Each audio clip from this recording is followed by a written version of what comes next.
बाप स्वयं मुझे मेरे दोस्तों से बचाओ। तुमने सुना होगा, है दोस्ती गुलाब, मगर क्यों कोई बताएगा ये है बायक वक्त अजाब। कर तुम पूछो तो सुनाओ तफसील में, दोस्ती की कुर्बानियों और दोस्ती में लगे हंजर की तफसीर में। लगा जो वक्त तो यार बनाएंगे जिंदगी गुलजार, मगर जो हुए कम वक्त तो यार ही बनेंगे कज़ाब। यही देंगे तुमको मरहम, यही लगाएंगे रूह पे छाले, यही बनेंगे आंसुओं का शाना और यही बनेंगे जान के लाले।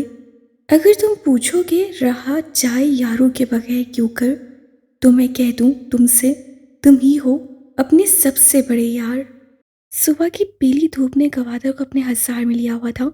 समंदर से टकरा कर पलटती नम हवाओं ने एहलियाने गवादर के बदन का मुहासरा किया हुआ था। पक्की सड़क पे इस वक्त बशर हाकिम की छोटी गाड़ी अपनी रफ्तार से चल रही थी। पिछली सीट पे सीनिया बैठी थी। आज ये गुलाबी रंग के खग्गे में मलबूस बालों को चुटिया में गूंदे, उससे चेहरे पे हल्का मेकअप कर रखा था। पैरों में स्याह कोल्हापुरी चप्पल। वो आज अपनी यूनिवर्सिटी जा रही थी। कुछ दस्तक चाहिए थे, कुछ रुकावटें दूर करनी थी। गाड़ी यूनिवर्सिटी के बाहर रुकी तो बशर ने मुड़कर पीछे देखा। सफ़ेद शलवार कमीज में बाल अच्छे से सेट किए वो काफ़ी अच्छा लग रहा था। चेहरा संजीदा था। अपनी जेब से कुछ रकम निकालकर सीनिया के आगे करते हुए वो कुछ नहीं बोला। बहन भाइयों में सॉरी थैंक्स की ज़रूरत नहीं होती, बस नॉर्मल तरीके से पेश आओ और सब ठीक। ये बहन भाई ही तो होते हैं जिनकी जान के दुश्मन भी हम होते हैं और जान भी हम। जीनिया ने खामोशी से रकम ले ली और सीट पे धरे अपने सुरमाई पर्स में रखी। फिर अपनी तरफ से उधर आई। बशर ने उसके अंदर जाने का इंतज़ार किया। वो पलट गई तो उससे गहरी सांस ली और गाड़ी अपनी दुकान की जाने मोड़ दी। वो यूनिवर्सिटी की राहदारियों में चलती हुई प्रिंसिपल के ऑफिस की जानिब जा रही थी। राहदारी के दोनों अतराफ में सब्ज घास बिछी थी। लड़कियां टोलियां बनाए बैठी थीं। चलते चलते एक जगह सीनिया रुकी थी। उससे कदर मोड़कर आवाज़ों के ताकुब में देखा। दो लड़कियां घास पे बैठी थीं। एक लड़की पूरी तरह रोई जा रही थी। उसकी आवाज़ यहाँ तक आती थी।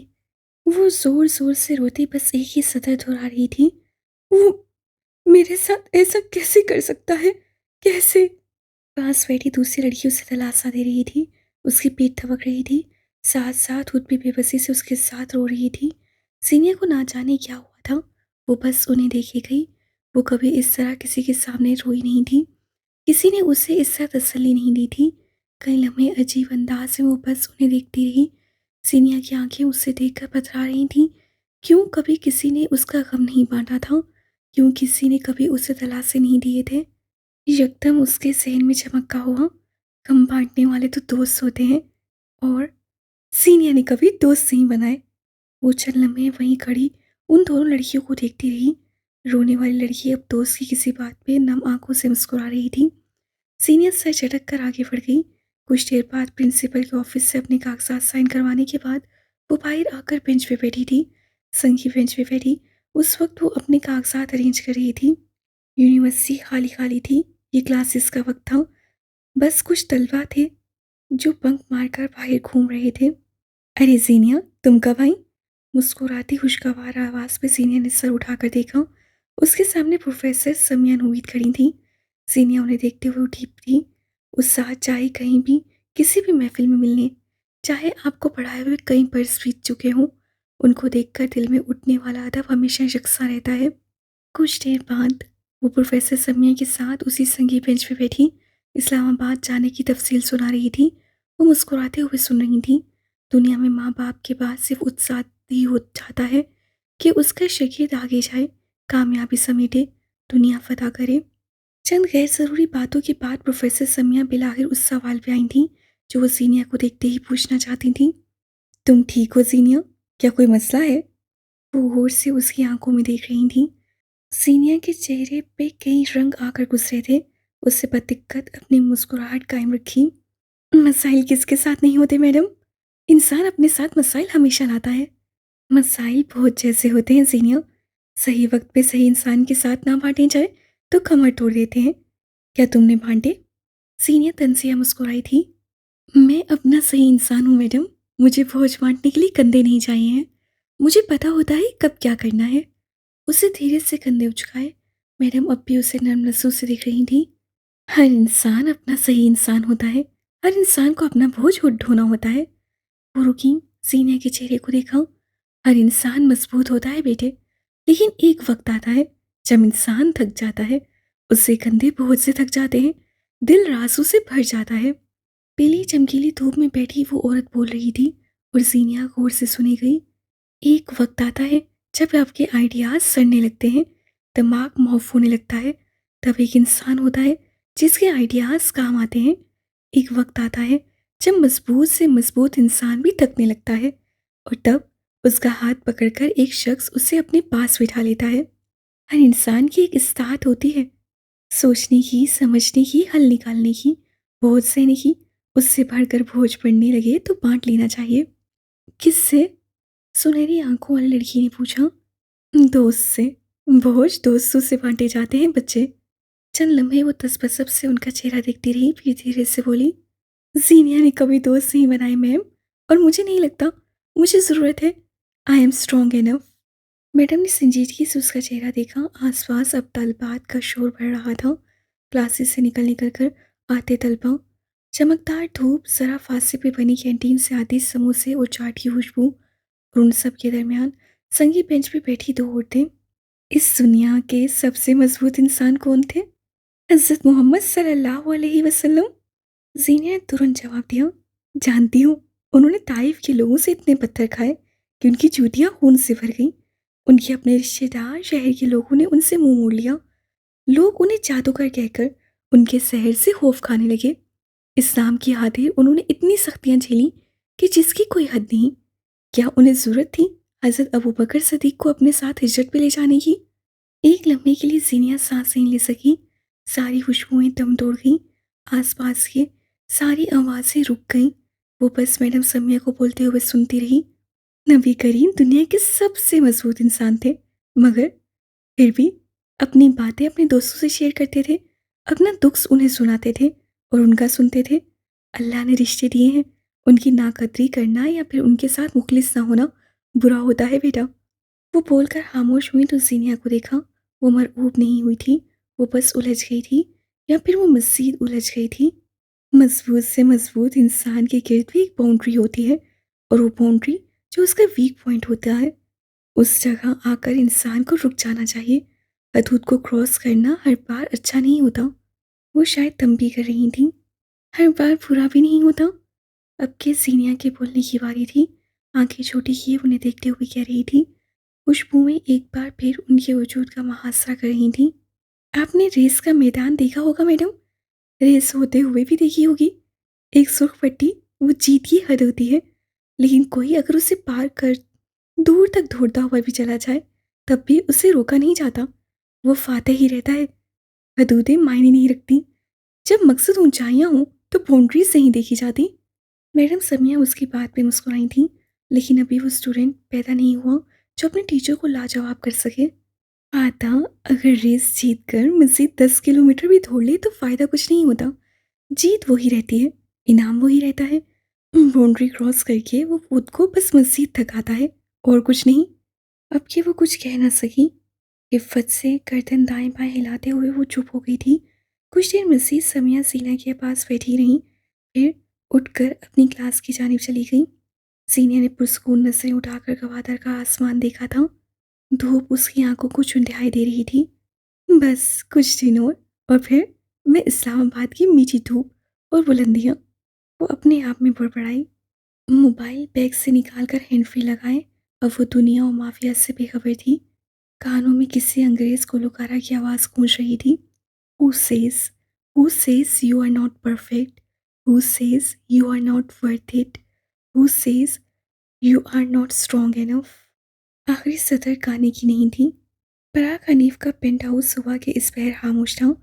ओपन किचन में चूल्हे के करीब खड़ा वो बन चुकी चाय को कप में उंडेल रहा था। साथ साथ कोई अरबी गजल गुनगुना रहा था। उसे सुर्ख सिल्क का गाउन पहन रखा था। मज़े से गुनगुनाते हुए वो चाय को मग में उंडेल रहा था। सफ़ेद मग का पेंदा पीली चाय से भरने लगा था। रफ्ता रफ्ता ये चाय मग के किनारों से सफ़र करती ऊपर आती जा रही थी। साथ साथ पराग हनीफ की गुनगुनाने की आवाज़ भी तेज़ होती जा रही थी। दफातन उसका फ़ोन बजा था। स्लैब पे रखे फ़ोन को एक नागवार नज़र देखते हुए उससे मोबाइल उठाया था। मन में सुकेड़े उस सामने वाले की बात सुन रहा था। बस मंजर में किसी के बूटों की आवाज़ आ रही थी। कोई किचन की जानिब आ रहा था। किचन से अब पराग के बोलने की आवाज़ें आ रही थी। असला, नामुमकिन। असला, असला, ये नहीं हो सकता। तुम पागल हो गए हो क्या? वो सख्त बेयकीन था। क्या बकवास कर रहे हो? ऐसा कैसे हो सकता है? मजर की नई फिल्म की वार्डरोब हम करने वाले थे। सब कुछ तय था। नहीं, नहीं, नहीं, ये नहीं हो सकता। मैं बर्बाद हो जाऊंगा। क्या बकवास है? नहीं, नहीं। वो यहाँ से वहाँ टहलते हुए बेचैनी से कह रहा था। उसकी रंगत सफ़ेद पड़ रही थी। लेकिन किसने किसने बताया उन्हें कि हम जैनब के लिए भी वार्डरोब तैयार कर रहे हैं? किसने की ये बकवास? वो था रहा था। मुझे नाम बताओ फौरन। कौन है वो? किसने किया है ये सब? बक भी चुको। मैंने बताया। आवाज़ से बराक मुंजमद हो गया। उसके हक में किचन की चौखट पे गैस खड़ा था। सफ़ेद ड्रेस शर्ट में मलबूस स्याह कोट बाजू पे डाले, बालों को अच्छे से सेट किए। वो महसूस महसूस उसे देख रहा था। तुम शायद भूल गए थे बराक हनीफ कि कैस अगर एक राज देता है तो अगले इंसान की 7 नस्लों के राज रखता भी है। तुम्हें लगा था तुम मुझे डबल क्रॉस करोगे और मैं कोने में बैठकर रोऊंगा। बराक ने मुड़कर उसे देखा। उसकी आंखें सुर्ख हो रही थीं। चेहरा गैस और गस्व का शिकार लग रहा था। उसका बस नहीं चलता था। गैस का मुंह नोच डाले। उसका करोड़ों का नुकसान हुआ था। उसका तो दिल बंद हो रहा था। गैस चौखट की दीवार से टेक लगाए खड़ा था। कंधे उठे हुए, बूट कैंची की सूरत और आंखों में तुर्श सा तासुर। तुम्हें लगा था तुम दो सौतेले भाइयों की अलग अलग फिल्मों का वार्डरोब करोगे क्योंकि उन दोनों की फिल्में आगे पीछे आ रही हैं और किसी को कुछ पता भी नहीं लगेगा। उसकी आंखों में तपिश थी। बराग सबसे उसे देख रहा था। तुम सही थे बराक। कैसे सराहा।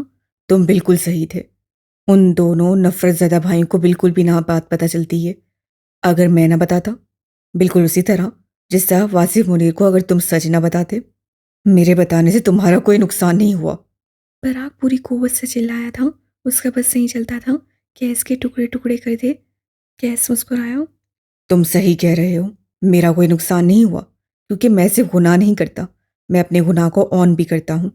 ये तुम हो बराक जो चोरी छुपे वार करता है। बराग ने सर झटका। बहुत सारा शाल अंदर दबाया। मैं तुम्हें माफ नहीं करूंगा लूसीफर। तुम्हें हिसाब देना होगा। मैं हिसाब लूंगा तुमसे। तुमने दोस्ती में गद्दारी की है। तुम कभी मेरे दोस्त नहीं थे। कैसे तस्वीर करना जरूरी समझा। मैंने सारी जिंदगी में सिर्फ एक ही दोस्त बनाया था। उसकी आंखों के आगे एक सुनहरी आंखों वाली लड़की की झलक आई थी।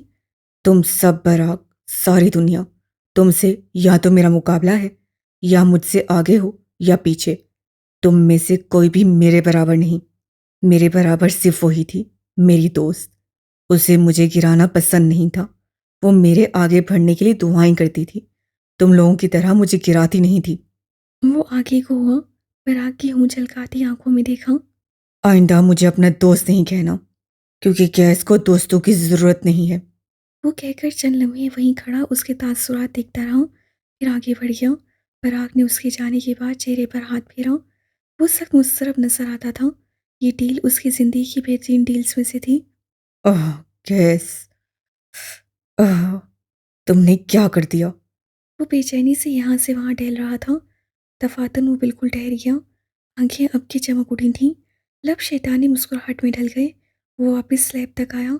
तेजी से अपना मोबाइल उठाया और अब वो खटाखट टाइप कर रहा था। एक पैगाम भेजकर उसे सुकून से आंखें बंद करके खोली। अंदर तक शांत हो गया था वो। मैं बराक हनीफ हूँ। शैतान शैतानी से पहले मुझसे इजाजतनामा साइन करवाता है। तुम्हें लगता है मैं तुम्हें बख्श दूंगा? वो बड़बड़ाते हुए अब सुकून से दूसरी चाय बनाने लगा था। चाय का भी अपना मजा है। पहले खुशी से पी रहा था, अब गम में पीऊंगा। कुछ देर कल्ब की सारी कुल्फत दूर करते हुए बिलाहिर मुस्कुराया था। उसे भला कौन उदास करना चाहेगा। ये एक गोल्फ क्लब का मंजर था। इस्लामाबाद की चमकदार धूप में दूर तक पीछे नरम घास पे इस वक्त फांसी से चंद लोग खड़े थे। सफ़ेद पोलो शर्ट और जीन्स में मलबूस मेहंदी कबीर भी उन लोगों में से था। आंखों पे स्याह ग्लासेस लगाए वो अपने दोस्तों के साथ खड़ा था। वो खेल नहीं रहा था। खेलने वाले लोग कोई और होते थे। उसके साथ उसका एक दोस्त खड़ा था। मुख्तलिफ परेशानियां बताते हुए वो सख्त परेशान था। उसे नहीं मालूम था करना क्या है। मेहदी उसे गौर से सुन रहा था। उसका हमउम्र दोस्त माथे को छूते हुए बेहद परेशानी के आलम में कुछ कह रहा था।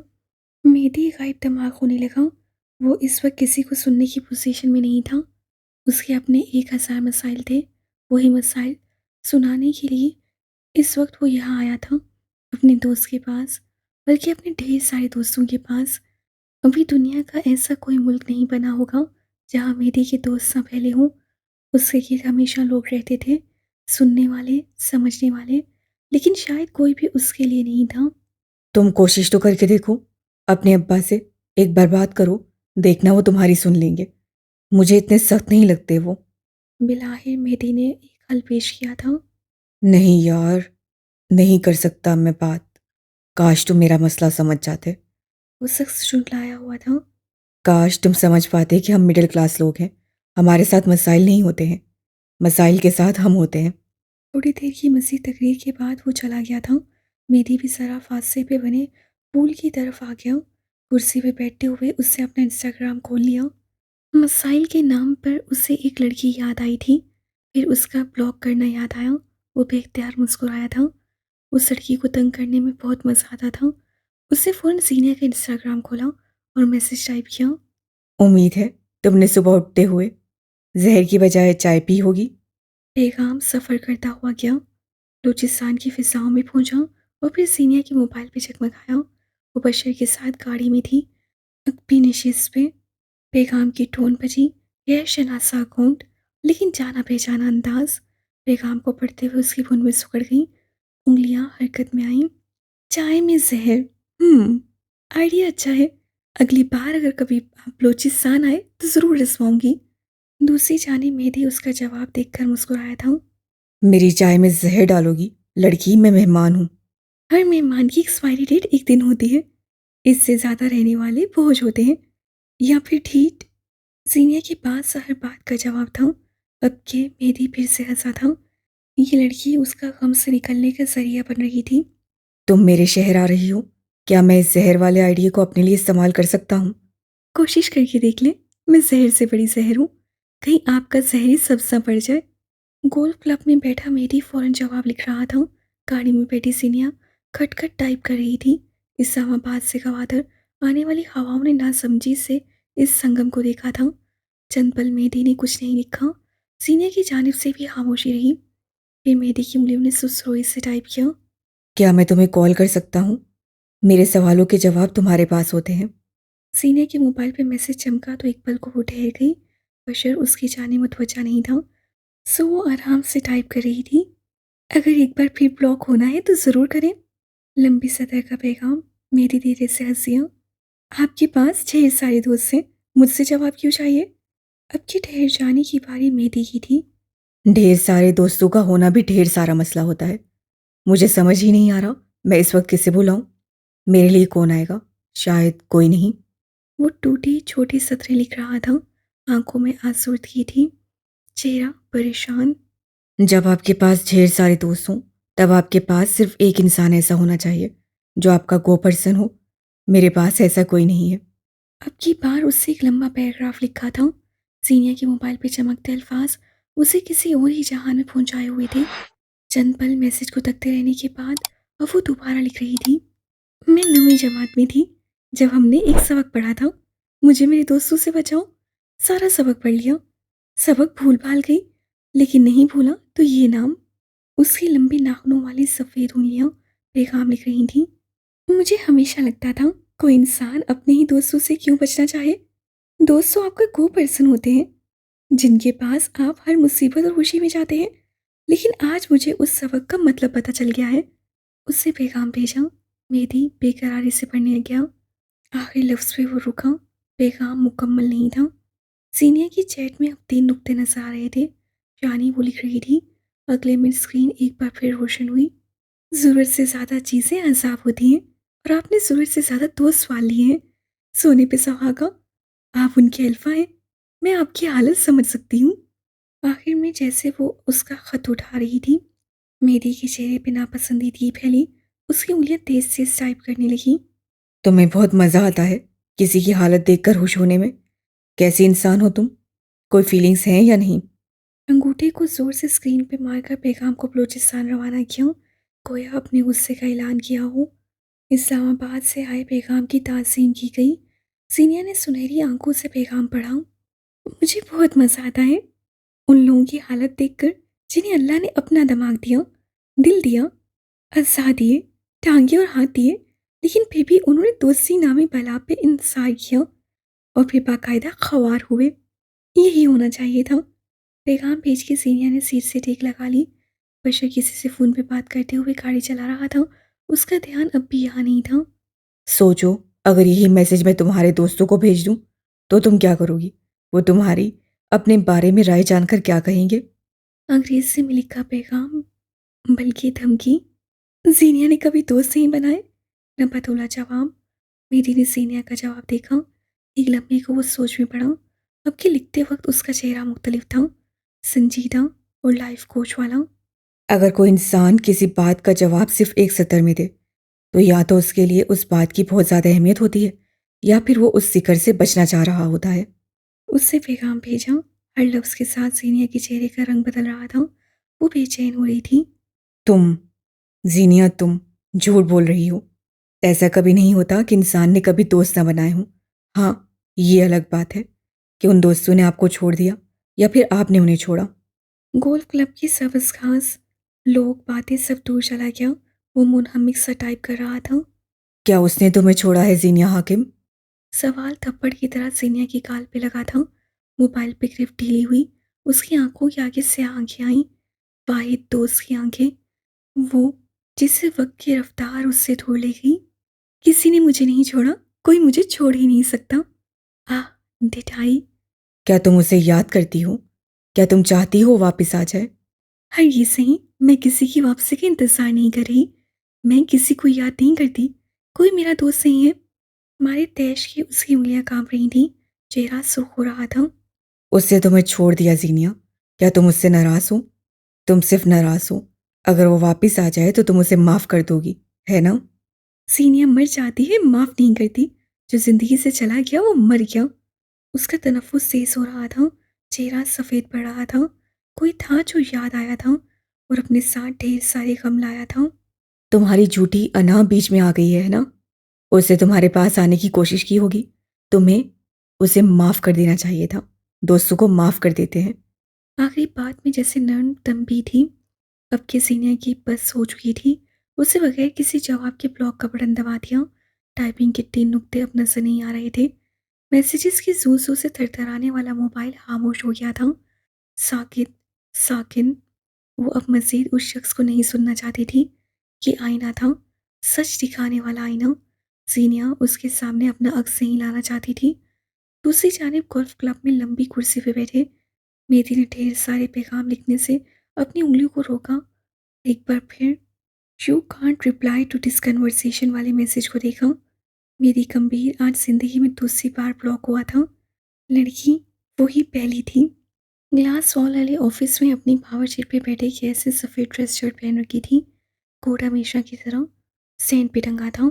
उसके सामने ब्लैक कॉफ़ी का भरा हुआ मग था, जिससे वो वक्तन फ़वक्तन घूंढ ले रहा था। लैपटॉप पे बेमकसद उंगलियां चलाते हुए वो किसी और जहां में था। ये उसका ब्लॉक फेस था।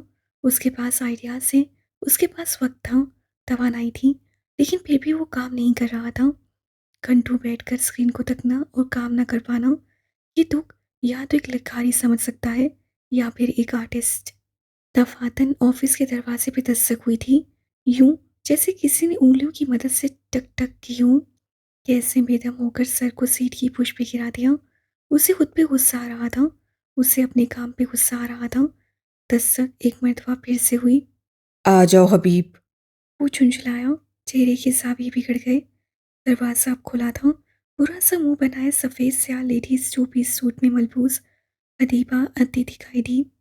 ये हर बार आपको पता कैसे चल जाता है दरवाजे पे मैं हूँ? हवा हवा सा सवाल। कैसी हुई गर्दन गिराए पड़ा रहा, उंगलियों से कनपटी को मसला। तुम हर दफा लड़कियों की तरह नाजुक बनने के लिए अपनी उंगली में मौजूद अंगूठी से दस्तक देती हो, लेकिन चूंकि मर्दाना नकोश के साथ साथ तुम्हारा अंदाज ही मर्दाना है, तो मुझे पता चल जाता है। उससे आंखें खोलकर हदीबा को देखा। वो थकान सा लगता था। फिर आखिर में किस्सा दस्तक दूँ जो आपके शायाने शान हो? आज बता दें।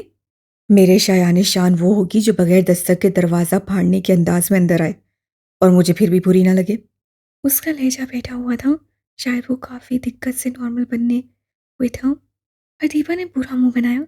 साफ साफ कही ना कि अपने जैसी मुहज़्ज़िब औरत पसंद आएगी। उसने अपने पे जोर दिया था। वैसे आपस की बात है, पूरी कम्युनिटी में आपको हद से ज़्यादा गैर मुंसिफ समझा जाता है। वैसे आपस की बात है कि ऐसी लड़की इस दुनिया में होगी। वो हाथ मेज पे रखे आगे को झुकी, आंखों में तजस्सुस था। कैसे मुस्कुराते हुए आगे को झुकाऊं? होगी, ज़रूर होगी। शर्त यह है कि मैं मर्दों के झमकट से निकलकर एक असल लड़की से मिलूं। हबीब। आखिर में हबीब पर जोर दिया। अदीबा दांत पे दांत जमाए पीछे को ही। जानते हैं वो कौन सा दिन होगा जब मैं खुद को निजात ज़दा समझूंगी? जिस दिन तुम खुदकुशी करोगी, मैं आलमे अरवा में तुम्हें अपना सेक्रेटरी रखूंगा। कैसे फैसला सुनाया था? अदीबा ने ढेर सारा इश्तहाल अंदर दबाया। जानती थी कैसे उसे रोज तब करता है जब वो थक रहा होता है। उसे वाकई अपने बॉस की फिक्र हुई। आंखें भर रहीं। सारी कम्युनिटी आपके खिलाफ है बॉस। वासिफ होने का सिक्का बोल रहा है। कैसे में ढह जाएगा बॉस? कुछ करें प्लीज। उसकी आंखों में आंसू भर रहे थे। लोग आपके खिलाफ बातें कर रहे हैं। कैसम के लोगों को दूसरी जगह से ऑफर्स आने लगी हैं। ये एक दिन में नहीं हुआ बॉस। वासिफ मुनीर तैयारी के साथ आया था। लोग छोड़ जाएंगे बॉस। कैसिम ढह जाएगा। कैसे थकी थकी नजरों से उसे देखा था। किसी ने तुम्हें तो ऑफर नहीं दी। तुम मत जाना, वरना कैस ढह जाएगा। उससे रोते रोते नफी में सा हिलाया था। आंसू धोआधर से बह रहे थे। कैसिम में उससे भी अपनी जिंदगी लगाई थी। मैं मजाक नहीं कर रही। बेस कलेक्शन वासिफ का साथ दे रही है। एसजे वाले आपके लोगों को ऑफर दे रहे हैं। जड़ें खोखली हो रही हैं।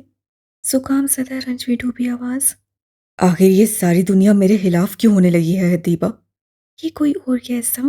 अदीबा ने रुक कर उसे देखा था। कोई मुझे जीने क्यों नहीं देता? मैंने किसी का क्या बिगाड़ा है? वो आंसू फूलकर उसे देखी गई। ये थकान सदा सवाल, ये हारा लहजा, ये बेरौनक आंखें, ये उसका बॉस नहीं था। वो लोगों के रवैयों को जो दिल से नहीं लगाता था। आप अपने किसी दोस्त से मदद मांगे। किसी दोस्त को बुलाकर मशवरा करें। कोई होगा, कोई तो होगा जो आपके साथ ठहर सके। कोई तो सहारा बने। उसका बस नहीं चलता था। एक बार फिर रोने लगे। जिस दिन गैस सहारों पे खड़ा होने लगा, उस दिन वो खड़ा होने पे लानत भेजेगा। मेरा दोस्त मैं खुद हूं। किसी इंसान की इतनी औकात नहीं कि उसे गैस का दोस्त बनाया जाए। ग्लास वॉल से आती धूप उसके चेहरे पर गिर रही थी। साय में खड़ी अदीबा उसे बोलते हुए सुन रही थी। लोग मेरी जड़ें खोखली नहीं कर सकते। मैं करने नहीं दूंगा। कैसिम को मेरे हाथों ने बनाया है। मेरे कंधे उसका बहुत सारी जिंदगी ढो सकते हैं। मैं उसे गिरने नहीं दूंगा, फिक्र मत करो। आखिर में, बस आखिर में उसका लहजा हल्का सा धार सेने वाला हुआ था। अदीबा को उससे हमदर्दी हुई।